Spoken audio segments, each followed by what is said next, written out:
এক বড় না দুই বড়,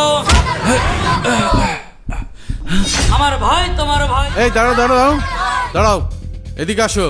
কি ব্যাপার বুঝলাম না, দাঁড়াতে বললো কেন? কি হয়েছে হুজুর? তোমরা এইভাবে চেঁচামেচি করতে করতে কোথায় যাচ্ছ? চেঁচামেচি কোথায়, ছেলে পিলে নিয়ে প্রোগ্রামে যাচ্ছি। আমি তো ভবিষ্যতে এই ইউনিয়নের লিডার হব। ভবিষ্যতে তুমি লিডার হবা?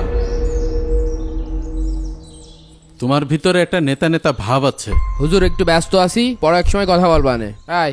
এই একটু দাঁড়াও, হ্যাঁ, তোমরা আমার একটা কাজ করে দিতে পারবা? কি কাজ হুজুর? মসজিদ কমিটির কেউ কি আপনার কিছু কয়েছে নাকি বেতন দিচ্ছে না? শুধু নামটা একবার বলেন, একদম সাইজ করে ফেল দেবো। না না, কাউকে সাইজ করা লাগবে না, ছোট্ট একটা কাজ। ওই যে বড় পাথরটা দেখছো, ওইটা তুমি নেবে, আর তোমার যে কর্মীগুলো আছে ওরা ছোট পাথরগুলো নেবে। এইটা আবার কোনো কাজ হলো হুজুর? ও তো আমি এমনিই পারবানে। আমরাও পারবা না। তাহলে যাও নিয়ে আসো। এই হাই, চলেন ভাই। এ কোনো বিষয় হইলো? এইটুকুনি পাথর